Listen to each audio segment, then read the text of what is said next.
ఇక పోలీసుల టార్గెట్ హిడ్మా దేవుజీ వీళ్ళిద్దరు బయటికి వస్తే మావోయిస్టు పార్టీ ఖాళీ. ఇప్పటికే మల్లోజుల ఆషన్న లాంటి పెద్ద లీడర్లు లొంగుబాటు. 2 రోజుల్లోనే 300 మందికి పైగా మావోయిస్టులు సరెండర్.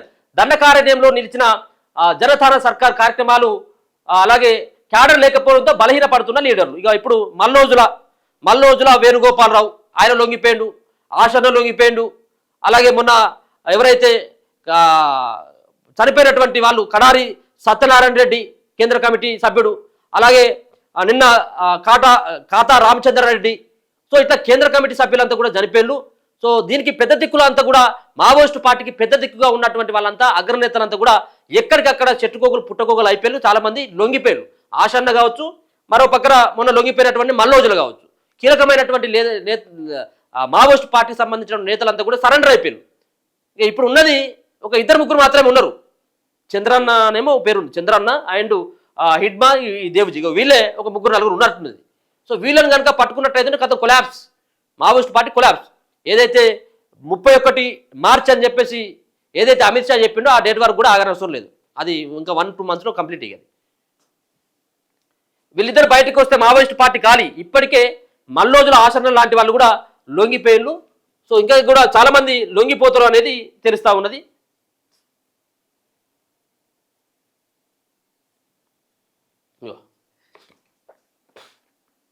మావోయిస్టు ఉద్యమం తుది అంకానికి చేరినట్లు పోలీసులు భావిస్తున్నారు. PLGA commander Madavi Hidma, central committee secretary Tippiri Tirupati alias Devji బయటకు వస్తే పార్టీ దాదాపు కాలయ్యేటట్లని చెబుతున్నారు. ఈ క్రమంలో వీరిద్దరిపైన 4 రాష్ట్రాల పోలీసులు నిఘా పెట్టారు. ఇప్పటికే నంబాల కేశవరావు ఎన్కౌంటర్లో చనిపోగా మల్లోజుల వేణుగోపాల్ అలాగే ఆషన్న వంటి సీనియర్ లీడర్లు పోలీసులకు లొంగిపోయారు. గడిచిన 3 రోజుల్లో 300 మందికి పైగా సాయుధులైన మావోయిస్టులు సరెండర్ అయ్యారు. దీంతో మొన్నటి దాకా దండకారణ్యంలోని ఉనికిలో ఉన్న జనతాన సర్కార్ నిర్వీర్యమైంది. క్యాడర్ లేకపోవడంతో లీడర్లు బలహీనపడుతున్నారనే వార్తలు వస్తున్నాయి. దండకారణ్యంలో నిలిచిన జనతాన సర్కార్ కార్యక్రమాలు 4 రాష్ట్రాల పరిధిలో విస్తరించిన దండకారణ్యంలో మొన్నటి దాకా మావోయిస్టులు జనతాన సర్కార్ నడిపారు. మావోయిస్టు ప్రభావిత ప్రాంతాల్లో పూర్తిగా మావోయిస్టుల నియంత్రణలో కేంద్ర రాష్ట్ర ప్రభుత్వాలకు సమాంతరంగా ఈ ప్రభుత్వం చాలా కాలంగా మనుగడలో ఉంది. జనతాన సర్కార్లో భాగంగా ప్రతి గ్రామం సమూహాల్లో రివాల్యుయేషనరీ పీపుల్స్ కమిటీలు అంటే ఆర్పీసీలు ఏర్పాటు చేశారు. వీటిలో వ్యవసాయం, ఆరోగ్యం, విద్య, రేషన్ పంపిణీ, సురక్ష దళాలపై పర్యవేక్షణ లాంటి విభాగాలు ఉండేవి. భూ విభేదాలు, కుటుంబ తగాదాలు పరిష్కారానికి ప్రత్యేకంగా ప్రజా న్యాయస్థానాలు అందుబాటులోకి తెచ్చారు. మావోయిస్టు అగ్రనేతలు ముఖ్యంగా మల్లోజుల వేణుగోపాలరావు, అభయ్, తక్కలపల్లి వాసుదేవరావు, ఆషన్న, రణిత లాంటి లీడర్లు ఈ జనతన సర్కార్కు మార్గదర్శకత్వం వహించేవారు. ప్రస్తుత పరిస్థితుల్లో వీరంతా ఆయుధాలు వీడి పోలీసులకు లొంగిపోయారు. వీరితో పాటు గడిచిన 4 రోజుల్లో దండకారణ్యం నుంచి 300 మందికి పైగా మావోయిస్టులు తుపాకులతో వచ్చి పోలీసులకు సరెండర్ అయ్యారు. దీంతో దండకారణ్యంలో జనతా సర్కార్ కార్యక్రమాలు పూర్తిగా కనుమరుగైనట్లని పోలీసులు ప్రకటించారు. సో జనతన సర్కార్ అంటే సో కేంద్ర రాష్ట్ర ప్రభుత్వాలు సో సంబంధించినటువంటి ఆయా రాష్ట్రాలకి ఒక ప్రభుత్వం. ఇప్పుడు ఉన్నటువంటి తెలంగాణకి ఇప్పుడు కాంగ్రెస్ పార్టీ అధికారంలో ఉన్నది కాబట్టి ఈ పార్టీ. సో ఇక్కడ అడవులలో ఉన్నటువంటి ఛత్తీస్గఢ్ కావచ్చు, ఇంకా మిగతా సంబంధించినటువంటి ఆ ప్రాంతాల్లో ఎక్కడైతే దండకారణ్యంలో ఉన్నటువంటి వాళ్ళంతా కూడా ఇప్పుడు మావోయిస్టు అక్కడ ఉన్నటువంటి గిరిజనులకి ఏ ప్రభుత్వాలు ఇప్పుడు కేంద్ర ప్రభుత్వం కాదు, ఇక్కడ రాష్ట్ర ప్రభుత్వం కూడా కాదు, ఆయా రాష్ట్ర ప్రభుత్వాలు కూడా వాళ్ళ చేతిలో ఉన్నాయి. ఎక్కడ ఉంటాయి ఇప్పుడు మావోయిస్టు పార్టీ సంబంధించినటువంటి వాళ్ళు నిర్వహిస్తారు ఒక ప్రభుత్వాన్ని. అది వాళ్ళు స్వతంత్రంగా ఏర్పరచుకున్నటువంటి ఒక ప్రభుత్వం, వాళ్ళ నియంత్రణలోనే అక్కడ జీవన మనుగడ ఉంటుంది. అక్కడ ఉన్నటువంటి ఆదివాసులు కావచ్చు, అక్కడ ఉన్నటువంటి ఎవరైతే ఆ ప్రాంతంలో బతుకుతున్నటువంటి ప్రజలంతా కూడా ఇప్పుడు వీళ్ళ అంటే సర్కార్ ఆదేశించినట్టే ఇప్పుడు వీళ్ళు ఒక సపరేట్ సర్కార్ అనుకోవాల్సిందే, సపరేట్ ఒక ప్రభుత్వం అది. సో అది కూడా ఇప్పుడు జరగట్లేదు. ఎందుకంటే వాళ్ళు నిర్వహించేటోళ్ళు ఎవరున్నారు, దీనికి మూల కారణమైనటువంటి వ్యక్తులే చచ్చిపోయారు కదా, చచ్చిపోయారు, లొంగిపోయారు.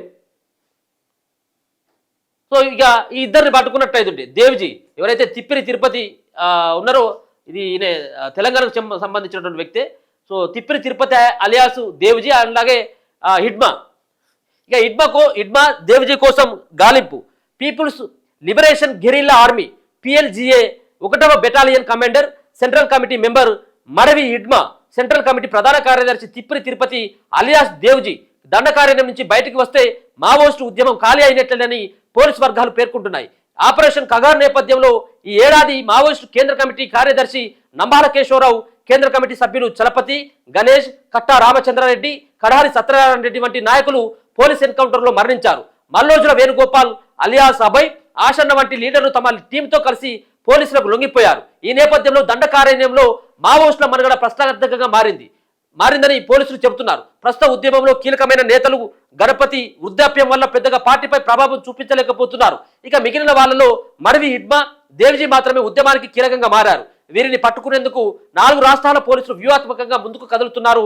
పార్టీ నాయకుల్లో విభేదాలు, కోవర్ట్ ఆపరేషన్లతో వీరిని కూడా త్వరలోనే పట్టుకుంటామని చెప్తున్నారు. సో ఇదంతా కూడా ఇగో మేము లొంగిపోతామని ఒకటి కనబడతా ఉన్నది.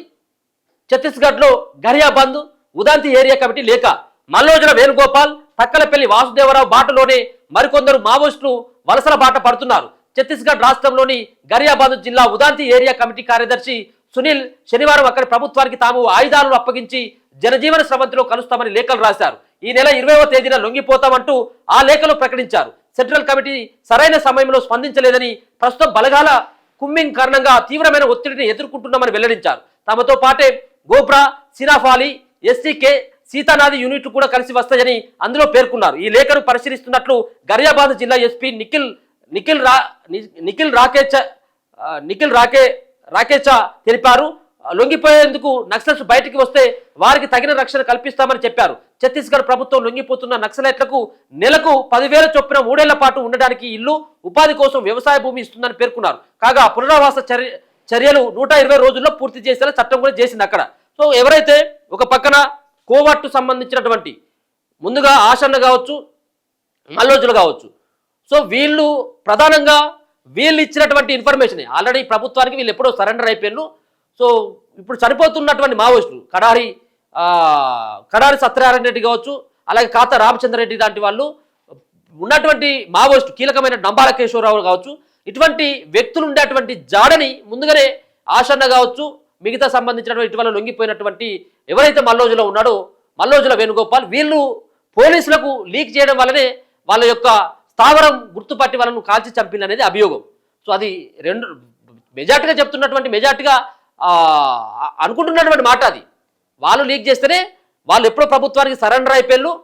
సో మావోయిస్టు పార్టీని అంతా కూడా కేంద్ర ప్రభుత్వానికి తాకట్టు పెట్టింది అనేది లొంగిపోయినటువంటి మావోయిస్టు ఎవరైతే మావోయిస్టు పార్టీ సానుభూతి పరులు ఎవరైతే ఉంటారో వాళ్ళు ప్రధానంగా ఆరోపిస్తారు. ఇప్పుడు ఇంకొక రెండో విషయం ఏంటంటే ఇప్పుడు లొంగిపోయినటువంటి వాళ్ళకి 10,000 రూపాయలు ఆర్థిక సాయం ఇస్తారట 3 ఏళ్ల పాటు. సో కొంత భూమి కూడా ఇస్తామని చెప్పేసి అంటా ఉన్నారు. కాబట్టి వాళ్ళందరూ కూడా బయటకు వచ్చేటువంటి అవకాశం కనబడతా ఉన్నది. మరి ఇక్కడ ఈ ఉదంతి తర్వాత లొంగిపోతామని చెప్పేసి ఎవరైతే ఛత్తీస్గఢ్లో ఘరియాబంద్ ఉదంతి ఏరియా కమిటీ ఒక లేఖ రాసిందో మరి వీళ్ళతో దాదాపుగా 4-5 టీములు బయటకు వస్తాయి. అంటే మళ్ళీ ఇంకొక 100 మంది దానికి కూడా లొంగిపోయేటువంటి అవకాశం ఉంటుంది. ఇప్పటికే 300 మంది ఇప్పటికే లొంగిపోయిండు. సో హిడ్మా దేవ్జీ కోసం గాలింపు చర్యలు మొదలుపెట్టిండు.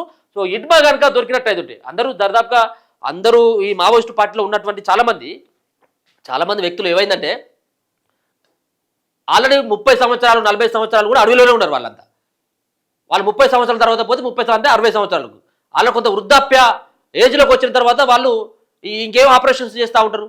సో మరి ఇంకా జనజీవన స్రవంతిలోకి రావాలని చెప్పేసి కూడా పెద్ద ఎత్తున కూడా కేంద్ర ప్రభుత్వం అయితే ఇంకా వాళ్ళకి నజరాలు, బోనసులు, వాళ్ళకు ఉండడానికి ఇల్లు కావచ్చు, వాళ్ళకి నెలకు 15,000 ఆర్థిక సాయం కూడా ఇస్తామని చెప్పేసి కూడా ప్రకటిస్తారు. కాబట్టి మావోయిస్టులు ఆ దిశగా ఆలోచిస్తున్నట్టుగా కనబడతా ఉన్నది. సో మరి ఇద్దరు కూడా ఇప్పుడు లొంగిపోయినటువంటి మావోయిస్టులు ఎవరైతే ఉన్నారో లొంగిపోయినటువంటి మావోయిస్టులు పైన ప్రజల్లో ఒక రకమైనటువంటి భావన కనబడతా ఉన్నది. ఎందుకంటే ఉద్యమమే ఊపిరిగా ఆయుధాలు చేతబట్టి ఆ ఆయుధాలనే మళ్ళీ గవర్నమెంట్ చేతిలో పెట్టి ఈ లొంగిపోవడం ఇది సరైనటువంటి విధానం కాదు. ఇది అసలు వాళ్ళు ద్రోహులు అని చెప్పేసి అంటా ఉన్నారు. నిన్న నేను ఇక్కడికి మన తీగలకుంటపల్లి కోహెడ మండలం సిద్దిపేట జిల్లా పాత కరీంనగర్ జిల్లాది కోహెడ మండలం తీగలకుంటపల్లికి వెళ్ళిన నిన్న కట్టా రామచంద్రారెడ్డి మృతదేహం 25 రోజుల తర్వాత వచ్చింది. 25 రోజుల తర్వాత వస్తే ఒక ఆల్రెడీ కన్నుగుడ్డు లేదు. మొత్తానికి మా తండ్రి యొక్క డెడ్ బాడీని మళ్ళీ రీపోస్ట్ మార్టం చేయండి అని వాళ్ళ కొడుకు అయినటువంటి రాజచంద్రారెడ్డి కోర్టు ఆశ్రయిస్తే కోర్టు సైతం కూడా మొత్తం తిరస్కరించింది. పండుగ సెలవులు కాబట్టి పక్క జరుగులు అని చెప్పేసి అన్నదట. ఇది మొన్న ఇది దసరా సెలవులు అప్పుడు. సో ఇదంతా వ్యవహారం అయింది. ఆడికి పోయినప్పుడు ఆడ చాలామంది వాళ్ళతో మాట్లాడుతూ ఉంటే అక్కడ ఉన్నటువంటి ఆ అంతిమ యాత్రలో చాలామంది మల్లోజుల వేణుగోపాల్ అలాగే ఆషన్న లాంటి వాళ్ళకి వాళ్ళ పైన తీవ్రమైనటువంటి కోపంతో కనబడ్డారు అక్కడ ఉన్నటువంటి జనాలంతా కూడా, అక్కడికి వచ్చినటువంటి వాళ్ళంతా కూడా. అంటే మరి జనజీవన స్రవంతిలో కలిసిన తర్వాత జనాలు వాళ్ళని ఏ విధంగా చూస్తారు? సో నిజంగా పెద్ద పెద్ద ఆపరేషన్లో పాల్గొన్నటువంటి వాళ్ళు మరి ఇక్కడ ఉన్నటువంటి ప్రభుత్వాలు వాళ్ళకి ఏ విధంగా రక్షణ కల్పిస్తాయి అనేది పెద్ద ప్రశ్న ఇప్పుడు.